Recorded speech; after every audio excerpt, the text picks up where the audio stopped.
peu des perspectives, parce qu'aujourd'hui on est nombreux, c'est bien, mais il faut qu'on soit encore un peu plus nombreux la prochaine fois. Bonjour à vous tous qui êtes présents, dans la diversité de vos opinions, pour soutenir cette action initiée par la section PCF du Grand Chalon. Nous avons besoin d'être mobilisés pour soutenir nos services publics, gage du respect de la devise de notre République française, liberté, égalité, fraternité.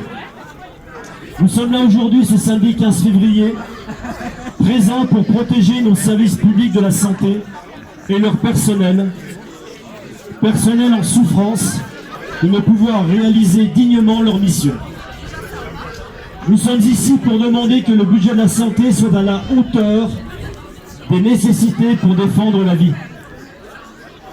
Les communistes chalonnais étaient déjà là en 2009 dans un collectif hôpital rassemblant organisations syndicales, politiques et associatives pour dénoncer la mise en place de la tarification à l'activité.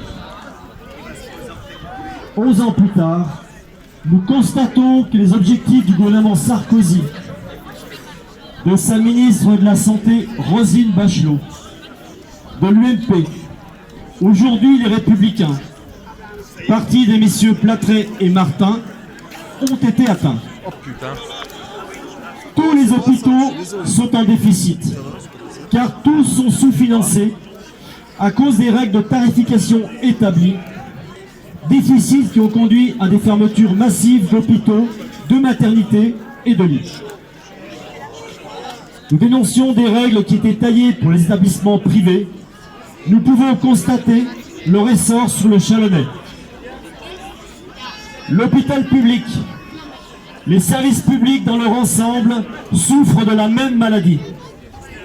Alors que des millions d'Américains rêvent d'une sécu à la française, qu'un candidat démocrate, Bernie Sanders, en a fait son argument de campagne. En France, les gouvernements successifs ont comprimé les dépenses au nom du déficit. Le fameux trou de la Sécu. Déficit qui n'est pas invoqué quand il s'agit de faire des cadeaux fiscaux aux plus riches, de favoriser des groupes financiers amis pour construire par exemple cet hôpital, avec les malfaçons que l'on sait, de laisser les industriels du médicament ou les cliniques privées s'engraisser sur le dos de la Sécu. Ou pire, d'augmenter le budget déjà énorme de l'armement. Que l'on ne s'y trompe pas, la défense de l'hôpital, ce n'est pas que l'affaire des agents hospitaliers. La préoccupation des services publics comme les transports, l'éducation ou la justice, j'en oublie bien d'autres, ce n'est pas que l'affaire de ceux qui y bossent, c'est notre affaire à tous. Au lendemain de la Deuxième Guerre mondiale, le Conseil national de la résistance, sous l'impulsion des syndicats et du Parti communiste, a pu mettre en place le système le plus solidaire qui soit, la sécurité sociale. Ambroise Croizat, ministre communiste en charge de sa mise en place, disait « L'ambition est d'assurer le bien-être de tous, de la naissance à la mort, de faire enfin de la vie autre chose qu'une charge ou un calvaire, que la sécurité sociale donne aux travailleurs et à leurs familles ne résulte pas de la compassion ou de la charité. Elle est un droit profond de la nature humaine.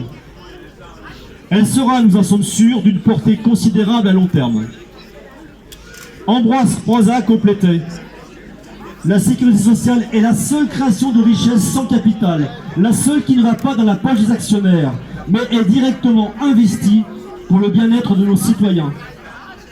Faire appel au budget des contribuables pour la financer serait subordonner l'efficacité de la politique sociale à des considérations purement financières, ce que nous refusons. » Il ajoutait, très important, ne parlez pas d'acquis sociaux, mais de conquis sociaux, car le patronat ne désarme jamais.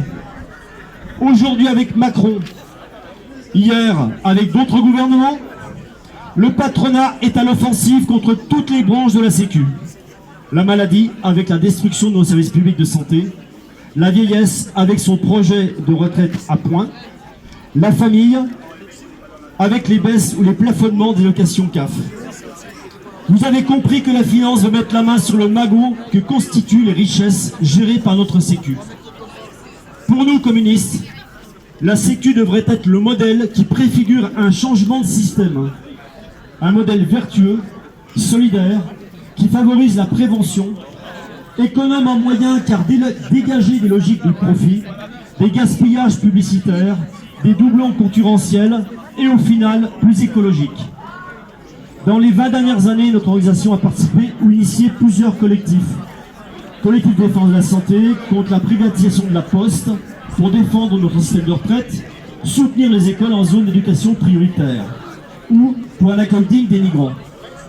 Nous proposons aux organisations syndicales, politiques et associatives de réfléchir à la constitution d'un collectif service public sur le Chalonnais qui anime et fédère les débats et les actions dans notre bassin de vie. Je vous remercie et comme une chanson vaut mieux parfois qu'un long discours, je vous propose de commencer à chanter ensemble.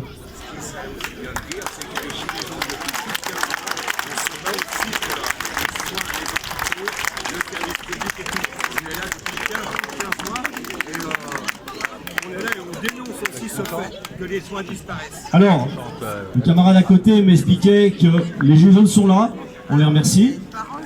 Il y a de nombreuses organisations qui sont là aussi, les syndicats de l'hôpital, la CGT, entre autres, mais d'autres sans doute que je n'ai pas identifiés. Il y avait les copains, les camarades des syndicats de l'EHPAD.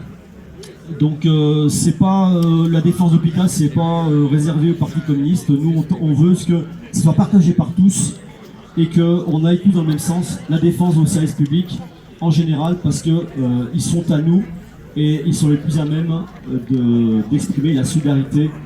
Et comme on l'a mis sur notre banderole, liberté, égalité, service public. Merci. Alors j'ai parlé, et maintenant c'est à vous de chanter.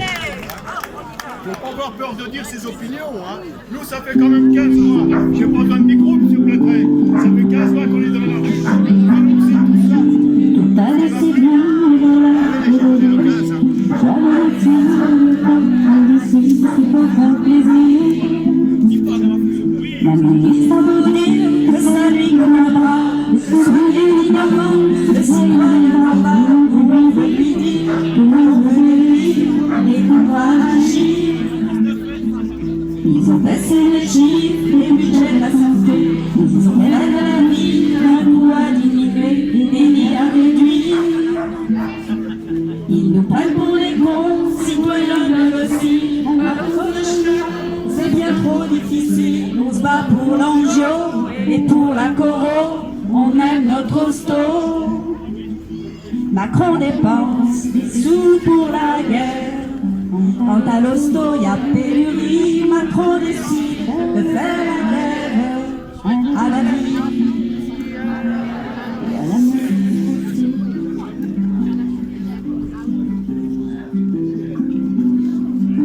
Elle fait de son mieux, l'infirmière héroïne. Elle court au milieu des malades, elle turbine, elle veut les guérir. Elle soigne nos parents, nos enfants adorés. Elle répète souvent qu'elle ne peut pas y arriver, que ça peut plus durer, que c'est pire en pire, qu'elle va pas tenir. Languille au ministère, Buzyn fait sa loi, envoie des circulaires en langue de bois, elle veut tout détruire. On doit juste écouter, on doit tout encaisser, on ne doit pas protester, on doit tout avaler, jusqu'à en vomir, Buzyn tu guéris, on ne veut plus subir. Et le privé fait ses affaires pour être plus fort aujourd'hui, et le privé qui fait ses affaires sur la vie et la santé aussi.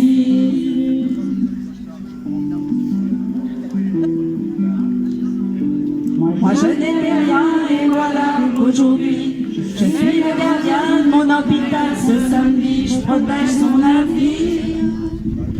Ne pas détruire nos vies, nos droits, nous décidons d'ouvrir l'espace de nos bras. Pour vous l'interdire, on peut vous garantir qu'on va réussir.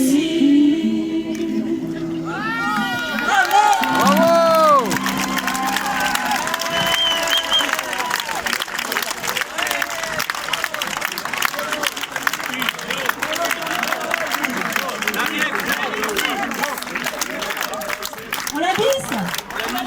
On la bise?